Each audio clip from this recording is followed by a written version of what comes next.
Bismillahirrahmanirrahim. Assalamu alaikum. I hope you all are fine and staying safe and happy. I am your science teacher, Miss Farheen, and I welcome you all to your science class. My dear students, as you know that we have started chapter number 9 from your Science 4 books, and the name of our chapter is Earth in the Solar System. और हम इस solar system के बारे में क्या क्या चीज़ें solar system में प्रेजेंट है, किस तरह का इसका स्ट्रक्चर है, हम पढ़ रहे हैं आहिस्ता आहिस्ता हर लेक्चर में. आज के लेक्चर में हम डिस्कस करेंगे the sun as the source of heat, यानी कि हमारे जितने भी प्लैनेट सोलर सिस्टम में मौजूद हैं वहाँ पर जो सोर्स ऑफ हीट है दैट इज सन, और उसको ही आज हम डिस्कस करेंगे. But before that let's quickly recap what we have done in the previous lecture. For that, listen to the questions very carefully and then answer. So, my dear students, quickly tell me that what is the structure of solar system?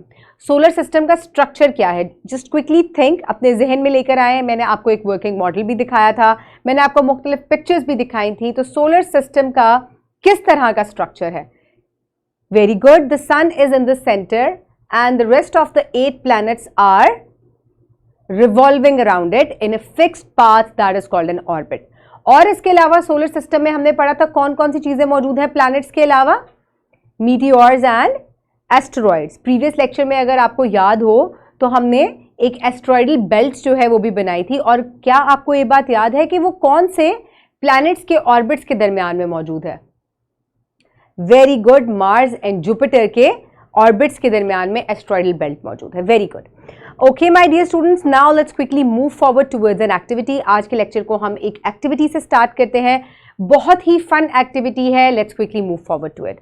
So my dear students, ये activity basically आपकी book में chapter 9 में ही दी गई है कि आपको एक working model जो है वो प्रिपेयर करना है by going through this link. ठीक है, आपने फर्स्ट ऑफ ऑल वीडियो को पॉज करना है और आपने इस लिंक में जो वीडियो मौजूद है अपने टीचर्स के साथ, या टीचर्स आप होमवर्क में भी बच्चों को ये वीडियो देख सकती हैं, क्योंकि ये वीडियो जो है बच्चों को हेल्प आउट करेगी to understand more about solar system, because it is an animated video और बच्चे इसको बहुत एंजॉय करेंगे. तो आप इससे क्लास में इस वीडियो को पॉज करके भी देख सकते हैं, या बच्चों को होमवर्क में दें कि गो थ्रू दिस लिंक.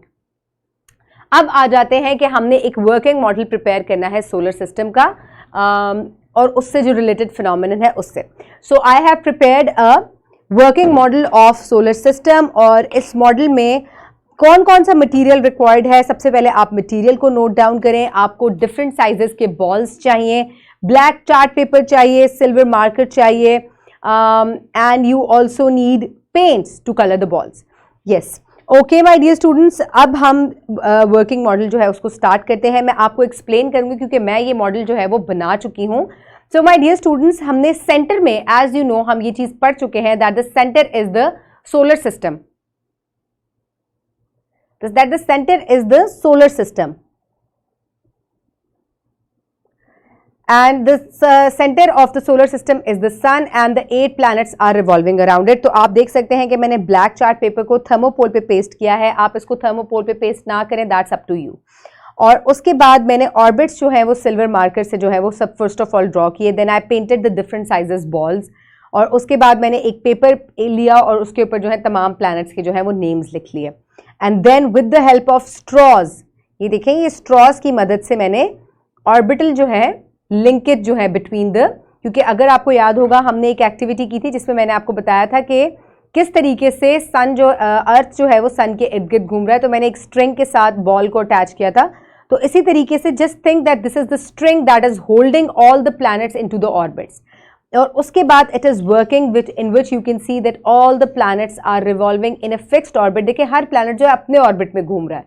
ठीक है, तो इस तरीके से जो है ये सोलर सिस्टम वर्क कर रहा है. Again repeat with me all the names of the planets: Mercury, Venus, Earth, Mars, Jupiter, Saturn, Uranus and Neptune.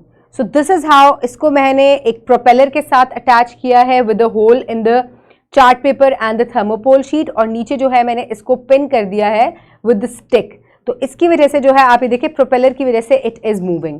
आप इसको नीचे से भी जो है वो मूव कर सकते हैं. आप ये देखें ये इजीली जो है इस तरीके से इट इज़ मूवेबल, लेकिन बिकॉज इट्स लिटिल हैवी तो इट मूव्स लाइक दिस. ठीक है, सो this is how you can prepare your working model. मैंने आपको टिप्स एंड ट्रिक्स जो है वो बता दिए हैं. Now we will move forward towards the lecture. So my dear students, इस वर्किंग मॉडल से आपने क्या कुछ सीखा है? ओके, इस वर्किंग मॉडल से हमने क्या कुछ सीखा? हमने ये देखा कि सन जो है वो सेंटर में है और तमाम जो प्लैनेट्स हैं वो उसके इर्द गिर्द जो है वो सर्कल कर रहे हैं। तो इससे हमें ये पता चल रहा है कि प्लैनेट्स को जो लाइट और हीट जो है वो सन की वजह से जो है वो मिल रही है। Okay, my dear students, so in today's lecture, the students will be able to identify sun as a source of heat and light for the solar system. तो आपने देखा कि because the sun is in the center and all the planets are revolving around it, इसकी वजह से तमाम planets को heat and light जो है वो receive होती है from the sun. जो जितना करीब होगा सन से उसको उतनी ज़्यादा हीट और लाइट मिलेगी, जो जितना दूर होगा सन से उसको उतनी ही कम हीट एंड लाइट जो है वो रिसीव होगी। So my dear students, some pre-reading questions before we move on towards the reading. So quickly tell me that what is the main source of light for planets? That is the sun. Very good. Okay, my dear students, so let's quickly move forward towards the reading now. I request you all to please open page number 112 in your Science 4 books, chapter number 9. I hope everybody has opened the page. So now let's start the reading. Put your fingers where I will read. The sun as source of heat. Sun is a big burning star. Nuclear blasts are happening all the time on the sun that produce tremendous heat and light. So my dear students, basically हर बच्चे के दिमाग में ये सवाल जो है बार बार आता है कि अगर सन जो है वो मेन सोर्स ऑफ लाइट है फॉर ऑल द प्लैनेट्स, यानी कि जितने भी प्लैनेट सोलर सिस्टम में मौजूद हैं, अगर सन उनके लिए source of heat and light है तो सन के पास ये लाइट कहाँ से आती है? सन जो है खुद हीट और लाइट को प्रोड्यूस कर रहा है बिकॉज ऑफ ट्रिमेंडस एक्सप्लोजन्स। वहाँ पे हर टाइम इस तरह लगता है जैसे बहुत सारे एक्सप्लोजन्स हो रहे हैं, जिसकी वजह से बहुत ज़्यादा जो है लाइट और हीट जो है वो रेडिएट होती है, प्रोड्यूस होती है, जो कि हम रिसीव करते हैं। These two forms of energies travel from the sun to all planets. तो अब आप देखें कि अगर वहाँ धमाके होते हैं, वहाँ पर ब्लास्ट होते रहते हैं हर वक्त, एवरी सिंगल सेकेंड, तो उससे क्या होता है? उससे लाइट और हीट जनरेट होती है। और वही लाइट आप देखें कि जब भी कोई पटाखा आप बजाते हैं, एक फायर क्रैकर ही को आप ले लें, या आतिशबाजी जब हम करते हैं तो फायर वर्क्स होते हैं, तो आप देखें कि वो एकदम से फटता है तो उसकी वजह से लाइट प्रोड्यूस होती है। और अगर आप उसको नज़दीक से फील करें तो धुआं भी निकलता है क्योंकि हीट भी प्रोड्यूस हो रही होती है। तो यही दो एनर्जीज जो है ये सन भी प्रोड्यूस करता है और वही जो है तमाम प्लैनेट्स रिसीव करते हैं। All planets receive light and heat from the sun. The sun shines brightly not only on the planet Earth but on all planets. That is the reason that planets have days and nights. Mercury and Venus, being closer to the sun, receive more heat and light. They are too hot to support life. Jupiter, Saturn and Uranus and Neptune are cold planets due to being at greater distance from the sun, but they still receive heat and light from the sun. The daytime and the warmth of the earth are due to sunlight. So my dear students, if I will show you the solar system again, अगर मैं आपको दोबारा solar system दिखाऊं तो आपको पता चलेगा कि कुछ planets जो हैं वो sun से बहुत ज़्यादा नज़दीक हैं, जैसे कि Mercury, दिस इज मर्करी, तो आप ये देखिए ये फर्स्ट ऑर्बिट में है, एंड दिस इज वीनस, ये सेकंड ऑर्बिट में है, तो they are extremely closer to the sun. ठीक है, इसकी वजह से यहाँ जो है लाइफ जो है वो सपोर्टेबल नहीं है, यहाँ जिंदगी एग्जिस्ट नहीं कर सकती क्योंकि यहाँ बहुत ज़्यादा हीट होती है और बहुत ज़्यादा लाइट होती है, जिसकी वजह से यहाँ लाइफ सपोर्ट नहीं हो सकती। अर्थ जो है वो एक ऐसे मॉडरेट डिस्टेंस के ऊपर मौजूद है जिसकी वजह से यहाँ पे टेम्परेचर भी मॉडरेट है, लाइट भी यहाँ पर मॉडरेट तरीके से रिसीव होती है और इसी वजह से लाइफ जो है यहाँ पर सपोर्टेबल है। इसके अलावा मार्स जो है it is also at a distance, जिसकी जो मॉडरेट डिस्टेंस पे है, लेकिन still it is far away from the earth, यानी कि सन से फिर भी ये काफ़ी दूर है, लेकिन स्टिल हम अगर मार्स को लेकर आए, so this is Mars, so here is Mars. So Mars जो है वो अर्थ की निस्बत सन से जो है वो थोड़ा सा दूर है। बाकी जो प्लैनेट्स हैं जो कि आउटर सोलर सिस्टम है, which is Jupiter, Saturn, Uranus and Neptune, they are extremely far away from the sun, जिसकी वजह से लाइट और हीट जो है यहाँ पर कम रिसीव होती है और यहाँ टेम्परेचर बहुत ज़्यादा कम हो जाता है, 0 डिग्री से भी नीचे गिर जाता है और यहाँ बहुत शदीद सर्दी होती है। ओके माय डियर स्टूडेंट्स, और इसकी वजह से यहाँ भी लाइफ जो है वो सपोर्ट नहीं हो सकती। So my dear students, according to this table, अगर आप इस टेबल को गौर से देखें तो ये तमाम प्लैनेट्स हैं, 8 planets which are revolving around the sun, और ये इनके टेम्परेचर्स हैं, ठीक है, ये इनके टेम्परेचर्स हैं। तो आप देखें कि mercury is so much hot. गर्मियों में अगर पाकिस्तान में सिर्फ 40 डिग्री टेम्परेचर हो जाए, विच इज़ वेरी हाई, तो हमें कितनी शदीद गर्मी लगती है। And it is 179 degree centigrade, it is extremely hot, burning hot. Then comes Venus. Venus is also very very very hot. That is 482 degree centigrade. और ये जो है ये मरकरी से भी ज़्यादा जो है वो गर्म है। Then comes Earth with a moderate temperature. यहाँ पे ये इसका एवरेज टेम्परेचर है, यानी कि एवरेज जो है वो 15 डिग्री सेंटीग्रेड है। मार्स जो है वहाँ -63, यानी कि यहाँ पर भी ठंड होती है। Then comes Jupiter. Jupiter पे -121 which is extremely cold. Saturn जो है it is -125 degree centigrade, Uranus is -193 degree centigrade, Neptune again -153 degree centigrade which is extremely cold. Okay my dear students, अगर आप सेकंड कॉलम को देखें तो यहाँ per day length दी गई है, जिससे हमें ये पता चलता है कि दिन कितना लंबा होता है। अगर आप अर्थ का हिसाब लगाएं तो यहाँ 24 घंटे बाद जो है वो दिन और रात जो है वो बदल जाते हैं, यानी कि 24 आवर्स बाद जो है सुबह और शाम जो है वो एक दिन मुकम्मल हो जाता है आपका। लेकिन हर सयारे पे, हर प्लैनेट पे दिन और रात की जो लेंथ है वो मुख्तलिफ है। इसको मैं अपकमिंग लेक्चर्स जो है इसी चैप्टर के, उनमें मैं डिटेल से डिस्कस करूंगी कि ऐसा क्यों होता है। लेकिन अगर अभी आप देखें तो यहाँ अगर आप मरकरी को देखें तो यहाँ दिन जो है वो 1400 से भी ज़्यादा जो है वो घंटों का है, यानी कि बहुत लंबा दिन है। ऐसा क्यों होता है इसको हम आगे डिस्कस करेंगे इन डिटेल, ठीक है। वीनस पे भी बहुत लंबा दिन है, जो अर्थ है वहाँ 24 घंटे का दिन है जो कि नॉर्मल है।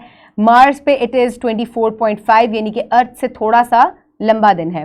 देन जुपिटर को, सैटर्न, यूरानस और नेपच्यून को आप देखें तो यहाँ पर दिन बहुत छोटा है, 10 घंटे, 11 घंटे, 17 घंटे और 16 घंटे का, यानी कि अर्थ से भी छोटा दिन है वहाँ पर, जल्दी से जो है वो ख़त्म हो जाता है। ऐसा क्यों होता है, आप इसको वैसे फूड ऑफ थॉट है आपके लिए, आप सोचिएगा कि ऐसा क्यों होता है, लेकिन अपकमिंग लेक्चर्स में मैं इस चीज़ को बहुत डिटेल से एक्सप्लेन करूँगी। Now let's quickly move forward my dear students. So day length depends upon the distance from the sun, the greater the distance the lesser is the day length. So my dear students, एक चीज़ आपको बताई गई है कि day length जो है वो किस पे डिपेंड करती है, वो सूरज से आपकी करीबी के ऊपर डिपेंड करती है। जितना करीब होगा सूरज से उतना ही लंबा दिन होगा, जितना सूरज से दूर होगा उतना ही छोटा दिन होगा। Why is it so? सोचें, क्योंकि जिस सूरज जो है, जो चीज़ उससे जितनी करीब होगी उसको उतना ज़ोर से अपनी तरफ खींच रही है। अब उसके बाद क्या होता है, उसके बाद उसकी जो अपनी एक्सिस के ऊपर रोटेशन है वो बहुत ही स्लो हो जाती है, जिस जो डे एंड नाइट को अकर करता है। इसको डिटेल से डिस्कस करेंगे, डोंट वरी अबाउट इट। आपने इन वेबलिंक्स को जो है इन योर होमवर्क आपने इनको वॉच करना है, so that you will know more about the solar system. Okay, my dear students, for evaluation, let's quickly look at the question. What is the sequence of planet from the sun? Closest planets कौन से हैं? Mercury, Venus, yes, and Earth, Mars, then comes Jupiter, Saturn, Uranus and Neptune. What is the relation of day length and distance from the sun? जितना ज़्यादा सन से करीब होगा day length उतनी ही ज़्यादा हो जाएगी, जितना सन से दूर होते जाएंगे डे लेंथ उसके हिसाब से ही इंक्रीज होती जाएगी। Okay, my dear students, for practice you can download this worksheet from the description box below this video, or you can get it in print form by your teacher. So let's have a look at the worksheet. Write down your name and the roll number, then match the facts with the planets. तो यहाँ पर कुछ facts आपको दिए गए हैं, सामने आपको प्लैनेट्स दिए गए हैं, आपने इनको मैच करना है। I am called the blue planet, so that is, and I am the only home for living things, so this is the Earth. I am the closest planet to the sun, that is Mercury. Then I am the largest planet in the solar system, known as the giant planet, that is Jupiter.